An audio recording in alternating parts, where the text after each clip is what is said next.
Welcome back. We've all seen and heard it in the media. Celebrities like Prince and Whitney Houston and Michael Jackson all botching their estate plans, and in some cases inadvertently leaving millions of dollars to the wrong heirs. Sometimes they go to like pets, which is strange, or worse, it ends up going to the government.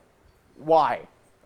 Rich and famous, they're not the only ones who need to worry about estate planning mishaps. As a matter of fact, you too, and everyone you know, should worry about it as well. Abe Ashton, one of the area's leading financial professionals, here with us, as well as Kurt Harris. He's an estate planning attorney.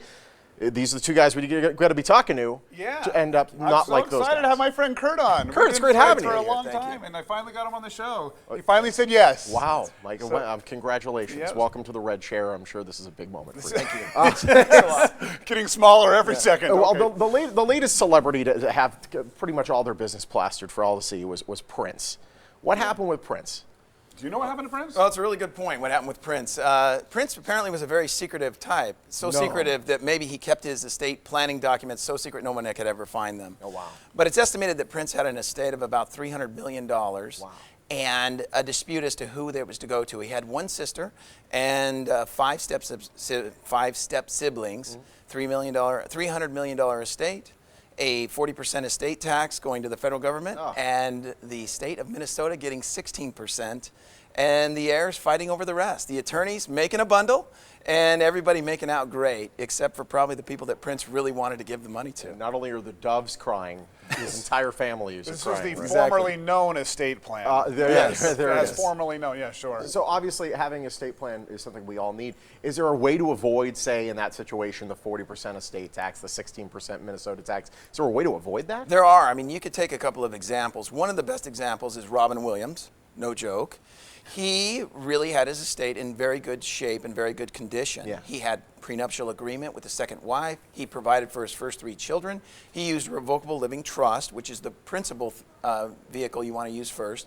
He had other trusts in place, annuities. He had a complete estate plan. Wow. We know very little about his estate. We're unable to find much.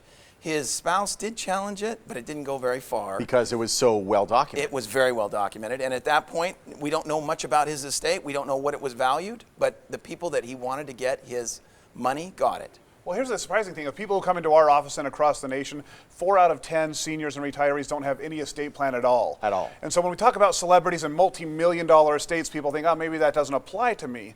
But when we're dealing with people every day who have a few $100,000 in an IRA, the home they own, some savings, maybe an investment property, everybody needs to have an estate plan or a living trust, which is why we work with Kurt in our office to make sure everyone, no matter the size of the estate, has the planning that they need, because nobody wants it to go to the government. Nobody wants it tied up in the court process. Everyone wants it to go to their heirs or the charities that they choose, as opposed to floating around up there in any case, to people who just don't deserve it. Don't just assume everything will kind of lay where it's supposed to lay, because ultimately you end up leaving it up to the courts. And even if it's a very open and shut situation, it could take months and months and months for it to get settled. Yeah, I don't know what the average time is for a probate in Nevada.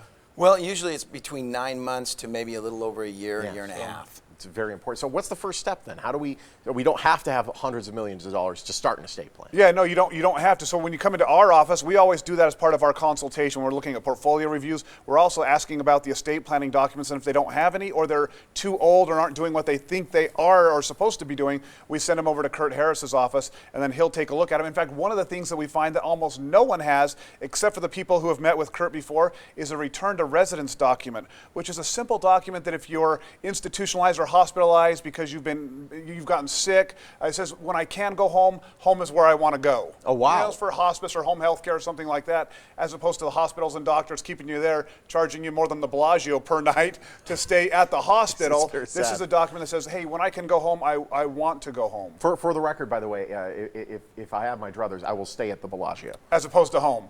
Probably, Room service every night. I like that idea. It would be beautiful. The turnover service would be great. Let's talk about the biggest mistakes you end up seeing these families make.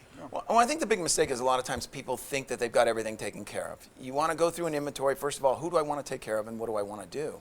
But a lot of times there's a lot of dynamics in your family that change. There's second marriages, there's deaths, there's births of grandchildren or children or one thing or another that always changes your estate plan. So you want to stay on top of it, because a lot of times people think, well, I've got it all taken care of, or I've got a will and that's all I need, when in fact they need a lot more than that. Yeah, we say you get to raise your children, you don't get to raise who they marry. And that's often when people are coming and say, I want it to go to my child. I don't want to go to their spouse. Yep. I want to go to my kids and then my grandkids, but how do I set that up? And the truth is you can set that up. You've got all the ability. It's your assets, your estate. Have it go to who you want, when you want, how you want, as opposed to letting them fight over and figure it out and get attorneys involved later on. And by the way, this isn't something you should just start doing when you're, at around the average life expectancy. This is something you should have You are a good example. far before. You've got a kid right now, Yes. a brand new baby, and who would you want to raise your child if something happened to you and your wife?